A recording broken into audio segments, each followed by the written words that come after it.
তো বিকেলের দিকে এখানে কিন্তু দাঁড়াতে পারবে না, প্রচন্ড পরিমাণ লাইন পড়ে যাবে। ভিড় হবে বিকেলে, তুমি ভিডিও করতে পারবেন না। বিকেলে বিকেলে ভিডিও করাই যাবে না, এরকম একটা কন্ডিশন। সত্যি এটা দেখে নিও, থাকলে একটু দেখে নিও। এটা শুধু নর্থ কলকাতা না, সাউথ কলকাতা থেকেও মানুষজন এই ঘুগনি খাওয়ার জন্য এখানে আসে বাগবাজার ঘাটে, পার্টিকুলার এই ঘুগনি খাওয়ার জন্য। তো বুঝতেই পারছো কতটা ফেমাস, কতটা ভাইবস এখানে এই ঘুগনির দোকানে। ঘুগনি কত করে নেন? 30 টাকা।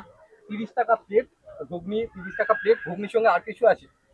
ঘুগনির সাথে হাঁসের ডিম আছে 20 টাকা করে, ভাপা চিকেন থেকে শুরু করে wrap roll, burger, sandwich, pasta, chicken salad, অনেক রকম আইটেম আছে। তোমাদের ঘুগনিটা খেয়ে কেমন লাগে? আমি ফার্স্ট টাইম ট্রাই করছি, বাট আমার ভালোই লাগছে। নর্মালি এখানে ফটোশুট করতে এসেছিলাম, তো তারপর জানতে পারলাম যে এখানে আলুগুলোদার দোকান আছে, তো ফেমাস ঘুগনি, তাই আমি ট্রাই করে নিয়ে নিই।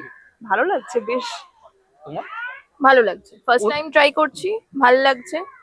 সবাই আসে টেস্ট করে দেখতে পারে, অ্যাটলিস্ট ফার্স্ট বার টেস্ট করা যেতেই পারে। অন্যান্য ঘুগনির থেকে এই ঘুগনিটা কিভাবে ডিফারেন্স? এটার মধ্যে প্রথমত হচ্ছে খাসির চর্বি দেওয়া আছে, যেটা সব দোকানে দেয় না।